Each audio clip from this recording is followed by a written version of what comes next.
नमस्कार, मैं हूं आपके साथ सीमा चौधरी। आप देख रहे हैं चैनल न्यूज जुनून सच दिखाने का। खबरों की ओर रुख करते हैं। सोशल मीडिया पर छत्तीसगढ़ के पूर्व मुख्यमंत्री भूपेश बघेल से जुड़ा एक वीडियो तेजी से वायरल हो रहा है, जिसे पूरी तरह से फर्जी भी बताया जा रहा है। इस वीडियो में उनकी तस्वीर का इस्तेमाल कर उन्हें एक महिला के साथ दिखाया गया है। वीडियो सामने आने के बाद प्रदेश की राजनीति में हलचल तेज हो गई। बताया जा रहा है कि यह वीडियो एआई तकनीक के जरिए तैयार किया गया है, जो पूरी तरह से भ्रामक है। वीडियो के वायरल होने के बाद कांग्रेस कार्यकर्ताओं में भारी आक्रोश देखने को मिल रहा है। मामले को लेकर के कांग्रेस कार्यकर्ता सिविल लाइन थाना पुलिस पहुंचे और शिकायत भी दर्ज कराई। मांग की कि वीडियो बनाना है और इंस्टाग्राम आईडी के जरिए वायरल करने वालों पर कड़ी कार्रवाई की जाए, नहीं तो वे उग्र आंदोलन करेंगे। फिलहाल पुलिस पूरे मामले की जांच में जुटी नजर आ रही है।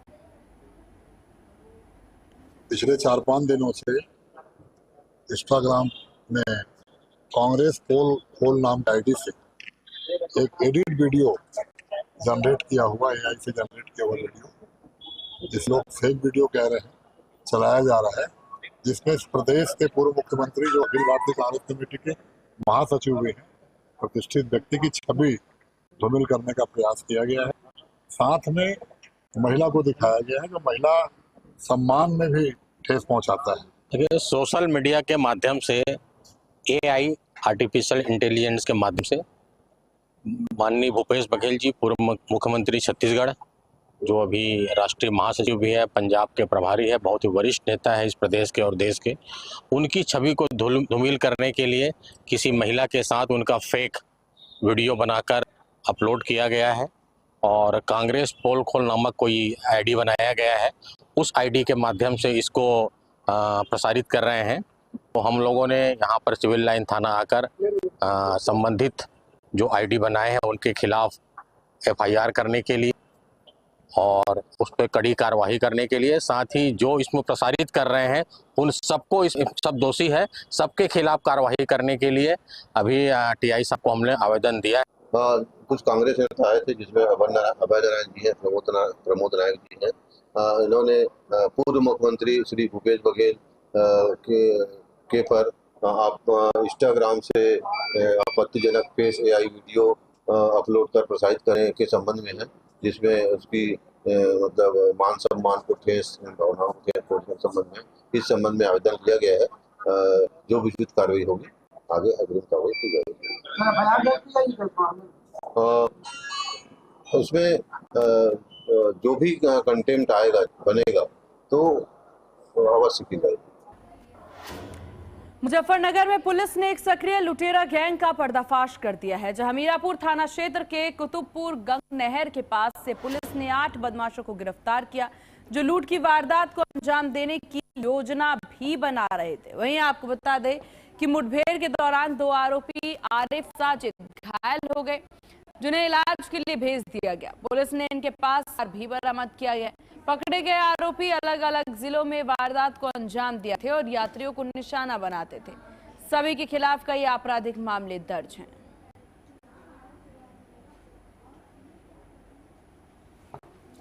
सत्ताईस अप्रैल 2026 को श्रीमान वरिष्ठ पुलिस अधीक्षक महोदय मुजफ्फरनगर के निर्देशन में वाहन चेकिंग चल रही थी, जिसमें थाना मीरापुर और एक एसओजी देहात की संयुक्त टीम द्वारा संदिग्ध व्यक्ति और वाहनों की जांच जारी थी।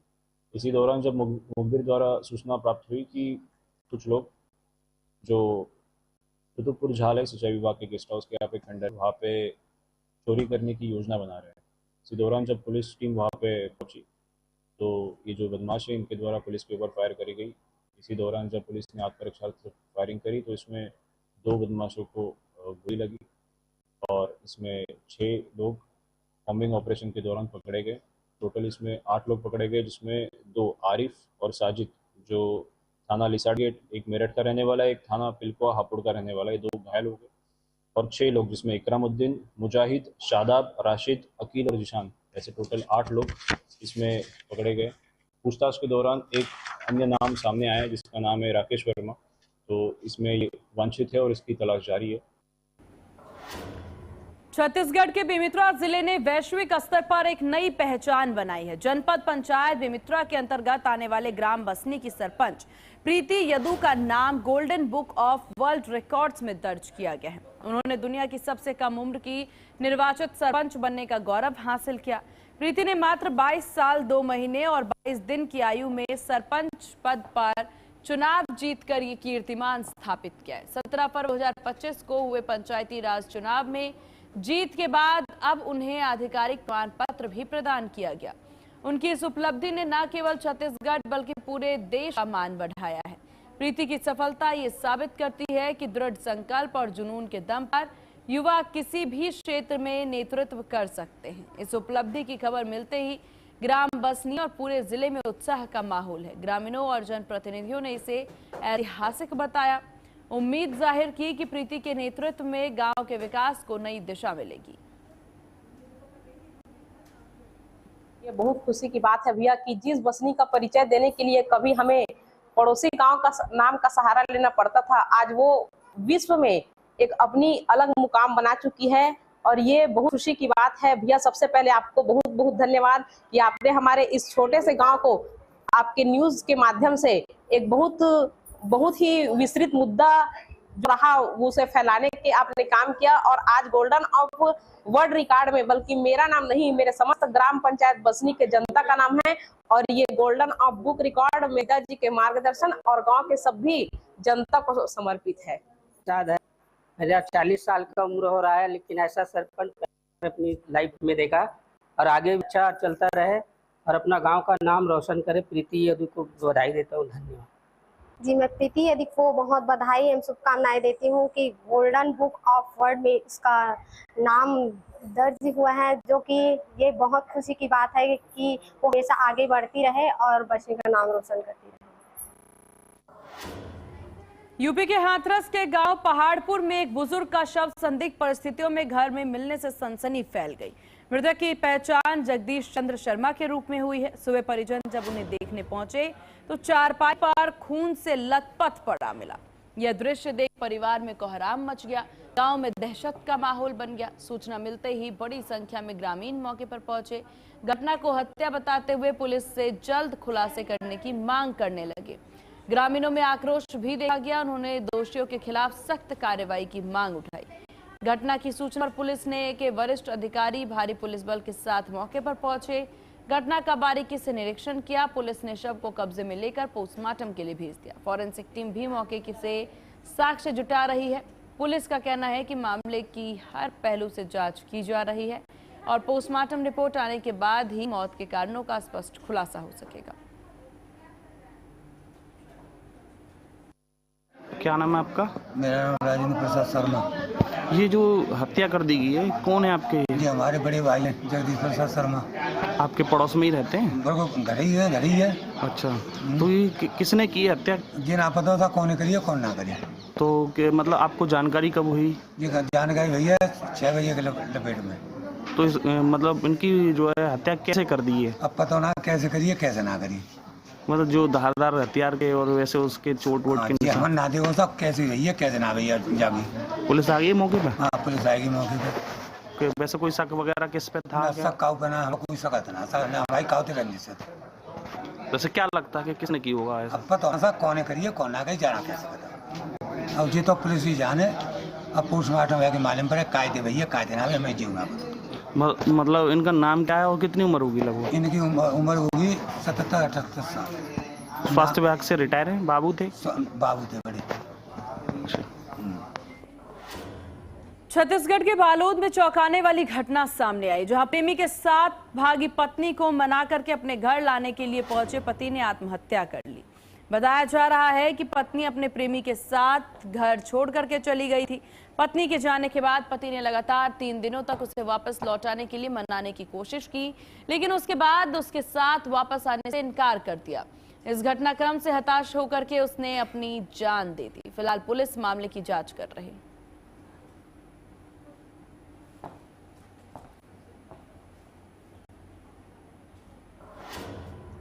यूपी के शाहजहांपुर में दबंगई का मामला सामने आया है, जहां पर सिकंदरपुर कला गांव में एक दिव्यांग युवक चौराहे पर खड़ा था। इसी दौरान गांव का ही रहने वाला विपिन सिंह वहां पहुंचा और कहासुनी होने लगी। विरोध करने पर युवक की बैसाखी छीनकर उसी से हमला भी उस पर करने लगा। इस हमले में युवक को गंभीर चोटें आई हैं। पीड़ित का कहना है कि मारपीट के बाद आरोपी ने धमकी दी कि अगर थाने में शिकायत की तो जान से मार देंगे। घटना के बाद आरोपी मौके से फरार हो गया। पीड़ित ने थाने में लिखित शिकायत कराई और कार्रवाई की मांग की।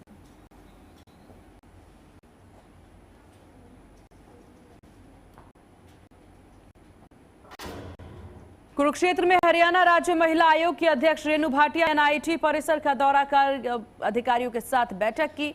वहीं आपको बता दें कि उन्होंने कहा कि एनआईटी में हाल ही में 4 छात्रों द्वारा आत्महत्या जैसी बेहद ही चिंताजनक घटना को अंजाम दिया गया। रेणु भाटिया ने बताया कि उन्हें इस मामले की जानकारी मिलने के बाद मौके पर पहुंची होनहार विद्यार्थियों का इस तरह का कदम उठाना बेहद गलत को लेकर था, जिसमें सबसे पहले हमने एलसी कमेटी की एक मीटिंग जो है सेक्रेटरीट में रखी। एलसी कमेटी लोकल कमेटी जो पूरे ज़िले को देखती है, हर डिपार्टमेंट से डील करती है और डिप्टी कमिश्नर और जो हमारे ज़िला के पुलिस के मुख्य अधिकारी होते हैं, चाहे जिस ज़िला में कमिश्नर हो या जिन ज़िलों में एसपी एसएसपी होते हैं, वो इसको देखते हैं। कोई भी डिपार्टमेंट में अगर कहीं किसी महिला के साथ अन्याय हुआ हो, वो अपनी एलसी कमेटी में शिकायत लगा सकती है तब जब जिस भी वो विभाग की हो उसकी आईसी में ना सुनी गई हो या वो सेटिस्फाई ना हो। आईसी कमेटी हर डिपार्टमेंट की अपनी अलग होती है, जैसे इस एनआईटी की होगी, कुरुक्षेत्र यूनिवर्सिटी की होगी, शुगर मिल की होगी, वर्का की होगी, मतलब सारे जितने भी अलग अलग विभाग एजुकेशन वाइज प्रोफेशन वाइज जो भी होते हैं उनकी एक आईसी कमेटी होती है, इंटरनल कंप्लेंट कमेटी। मैच के दौरान ऑनलाइन सट्टा खिलाने वाले एक आरोपी को पुलिस ने मुठभेड़ के बाद गिरफ्तार कर लिया है। जहां पुलिस के अनुसार आरोपी लंबे समय से अवैध सट्टेबाजी रैकेट चला रहा था। मैच के दौरान लाइव ट्रांजैक्शन के जरिए लोगों को जोड़कर पैसे वसूल करता था। गिरफ्तारी के दौरान आरोपी के पास से 4 मोबाइल फोन, 22,400 रुपए कैश, एक देसी तमंचा भी बरामद किया गया है। आज जनपद झांसी के थाना नवाबाद एवं एसओजी टीम को बहुत ही अच्छा सफलता मिली है।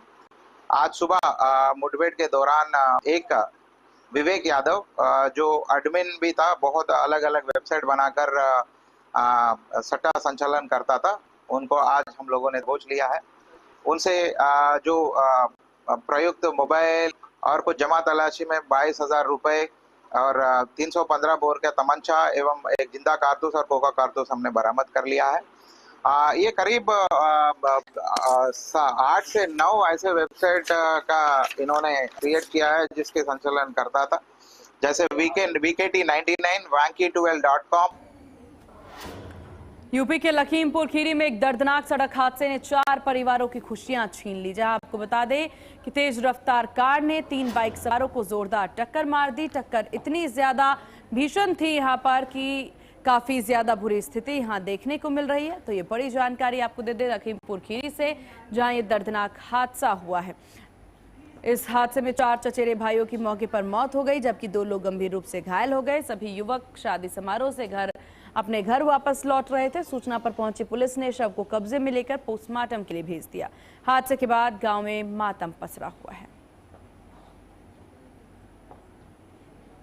कल दिनांक 27 अप्रैल 2026 को रात 11:30 बजे के करीब थाना फरदान के क्षेत्र अंतर्गत लखपुर पुलिया के पास एक ब्रेजा कार एवं 2 मोटरसाइकिलों के बीच में टक्कर हो गई, जिसमें कुल 6 घायल हो गए।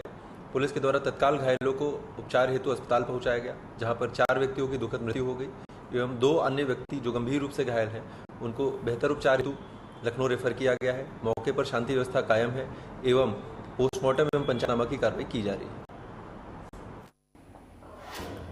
यूपी के मुजफ्फरनगर में डीजे पर डांस के दौरान बारात जंग मैदान में बदल गई। दरअसल डांस के दौरान मामूली कहासुनी होती है और धीरे धीरे बात बढ़ती ही गई और बारातियों और बिचौली पक्ष में जमकर लात घूंसे चलने लगे।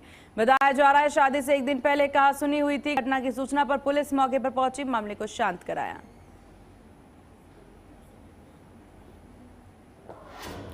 बेमित्रा जिला अस्पताल में अव्यवस्था और कथित अनियमितताओं को लेकर के विवाद गहराता ही जा रहा है। जहां आपको बता दें, जिला युवा कांग्रेस ने अस्पताल में मरीजों को निजी अस्पतालों में रेफर करने और डॉक्टरों से निजी प्रैक्टिस के आरोप लगाते हुए सिविल सर्जन को ज्ञापन सौंपा है। वहीं युवा कांग्रेस जिला अध्यक्ष प्रांजल तिवारी ने आरोप लगाया कि अस्पताल में आने वाले गरीब मरीजों को डरा करके निजी अस्पताल की ओर भेज दिया जाता है, जिससे कि कथित रूप से कमीशनखोरी दलाली का खेल चल रहा है। उन्होंने कहा कि सरकारी अस्पताल में उपलब्ध सुविधाओं का लाभ आम जनता तक नहीं पहुंच पा रहा। आरोप यह भी है कि सरकारी वेतन लेने के बावजूद कुछ डॉक्टर निजी क्लिनिकों में समय दे रहे हैं, जो नियमों का उल्लंघन है। युवा कांग्रेस ने प्रशासन को 7 दिन का अल्टीमेटम देते हुए कहा कि यदि दोषियों पर कार्रवाई नहीं हुई तो आंदोलन करेंगे। बहुत दिनों शिकायतें मिल रही थी, हमारे पास कई लोग ये शिकायत लेके आ रहे थे कि बेमेतरा जिला अस्पताल में डॉक्टरों की लापरवाही बढ़ चुकी है। ये अपने निजी प्रैक्टिसों को ध्यान दे रहे हैं। जिला अस्पतालों में लोगों को, जो आने वाले पेशेंटों को गुमराह करके अपने निजी अस्पतालों में ले जाया जा रहा है और वहां पैसे लेके उनके इलाज किया जा रहा है। जब सारे डॉक्टर्स हमारे पास अवेलेबल हैं, इतना बड़ा अस्पताल हमारे सरकारी संस्थानों ने खड़ा कर रखा है, तो वहाँ इलाज क्यों नहीं होता है। आज जिला अध्यक्ष जो है युवा कांग्रेस कमेटी के श्री प्रांजल तिवारी, उनके द्वारा कुछ शिकायतों को लेके लेटर दिया गया है, तो उसमें उसको संज्ञान में लेते हुए हम जो भी उस पर अगर कोई डॉक्टर इसमें दोषी पाए जाते हैं तो उनके विरुद्ध निश्चित हम कार्रवाई जरूर करेंगे। इससे पहले भी बहुत ज्यादा शिकायत हो चुका है, केवल लिखित शिकायत में, लेकिन आज तक कोई कार्रवाई नहीं हुई डॉक्टर में। नहीं, अगर इस टाइप का डॉक्टर्स का इन्वॉल्वमेंट है इसमें और अगर ये पाया जाता है तो निश्चित ही इस पर कार्रवाई जरूर किया जाएगा। पलवल में मलेरिया को खत्म करने के लिए स्वास्थ्य विभाग ने व्यापक अभियान शुरू किया है। जहां आपको बता दें, डिप्टी सिविल सर्जन नवीन गर्ग ने बताया है कि हाई रिस्क क्षेत्रों में हर महीने घर घर सर्वे किया जा रहा है।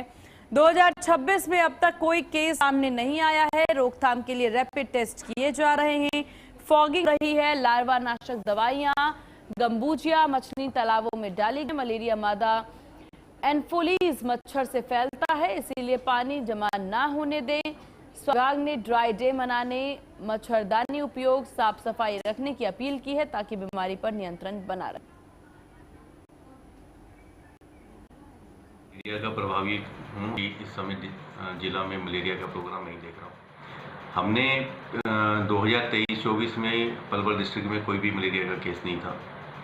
लास्ट ईयर 25 में थोड़े से केस निकले। अभी तक 26 में कोई भी केस हमारे पास मलेरिया का कोई भी नहीं है।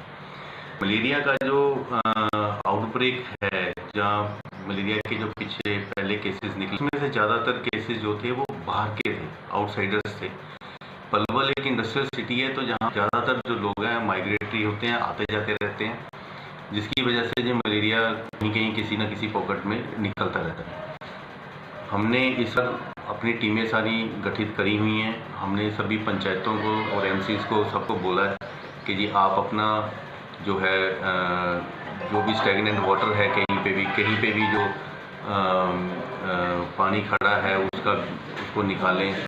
और मैं जिला स्तर पर जो भी मलेरिया की एक्टिविटी रिपोर्टिंग है वो डायरेक्टरेट से CSC PSC पे और CSC जो फील्ड का हमारा जो रिपोर्टिंग वर्क है वो डायरेक्टरेट ऑफिस भेजने का कार्य करते हैं। तो सबसे पहले बताऊंगा कि जो हम मलेरिया की रोकथाम के लिए जो प्री एक्टिविटीज़ करते हैं स्टार्टिंग में, तो उसमें हम सबसे पहले जो हमारे पास गंबूजिया फिश होती हैं, मछलियाँ, ये लार्वा को खाती हैं। लार्वा एक इनिशियल स्टेज है जो अंडे से बनता है, मच्छर के अंडे। मच्छर पानी में, साफ पानी में अंडे देता है, उससे लार्वा बनता है। लार्वा से प्यूपा से एडल्ट उड़ जाता है। तो हमारी ये सबसे पहले सक्रियता रहती है कि हम लार्वा को ही ख़त्म करें। उसके लिए जो भी साफ पानी के गाँव वाइज तालाब है, 288 पॉन्ड हमारे लिस्टेड हैं, उन सभी गाँवों में हम यहाँ से अपनी हैचरी से फिश उठा के सभी तालाबों में डालते हैं, जिससे कि मच्छर की उत्पत्ति पर रोक लग सके। कुशीनगर की फाजिल नगर पंचायत के उपचुनाव को लेकर के सियासी माहौल गर्माता जा रहा है। हमारे संवाददाता शैलेंद्र गुप्ता ने मौके पर पहुंचकर मतदाताओं की राय जानी, जहां लोगों ने विकास को सबसे बड़ा मुद्दा बताया। सड़क, सफाई, जल निकासी के साथ साथ रोजगार, शिक्षा जैसे मुद्दों को प्रमुखता दी।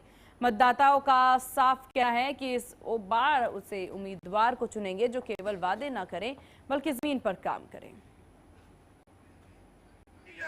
कि वर्तमान में जो मुख्यमंत्री है योगी आदित्यनाथ जी, यही मोहन मुंडेरवा कांड रामकोला में माननीय राधे श्याम सिंह ने देखा करो योगी आदित्यनाथ को ठीक करने का काम किया था, इस बात को भूल गए।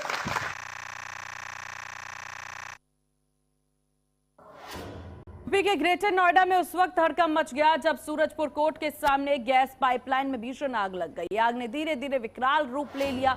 जहां आपको बता दें कि पाइपलाइन लीकेज होने से आग लगी। वही घटना की सूचना मिलते ही फायर ब्रिगेड की टीम मौके पर पहुंची और आग पर काबू पाया।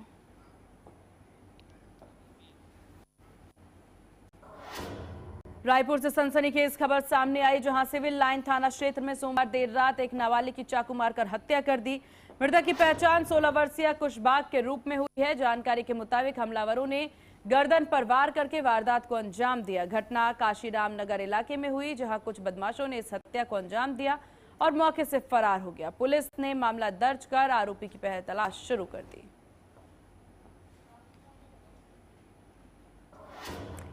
बेमेतरा जिले के लोगों ने बड़ी राहत की खबर, जहां जिला प्रशासन एक बार फिर जनता के द्वार पहुंचने की तैयारी में है। 1 मई से 10 जून तक सुशासन तिहार का आयोजन किया जाएगा और इस दौरान गांव और क्लस्टर स्तर पर विशेष शिविर लगाए जाएंगे, जहां आम जनता की समस्याओं का मौके पर ही समाधान किया जाएगा। कलेक्टर प्रतिष्ठा मवगई ने सभी अधिकारियों को निर्देश दिए हैं कि हर शिकायत का त्वरित निराकरण सुनिश्चित हो, साथ ही पात्र हितग्राहियों को जानकारी, सरकारी योजनाओं का लाभ भी मिल सके। प्रशासन का उद्देश्य लोगों को छोटे बड़े तमाम चीजों के लिए चक्कर न काटने पड़े।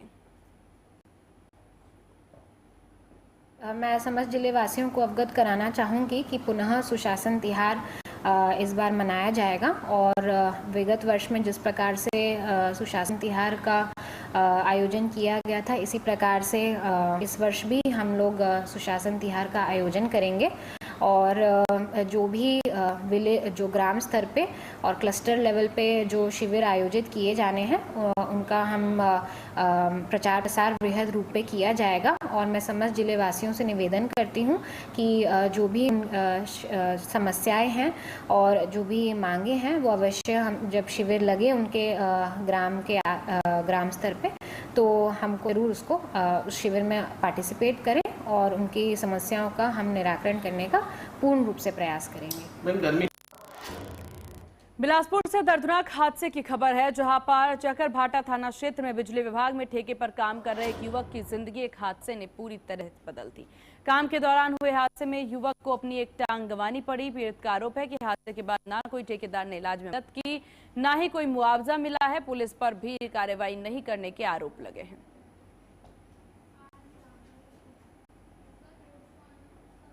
लेबर मजदूरी का काम कर रहा, चकरभाटा बिजली ऑफिस में काम करने गया था। मैं लेबर मजदूरी का काम कर रहा था श्याम सुंदर अंकित की ठेकेदारी में। तो 4-5 खंभा गिरने से मेरा पैर दब गया।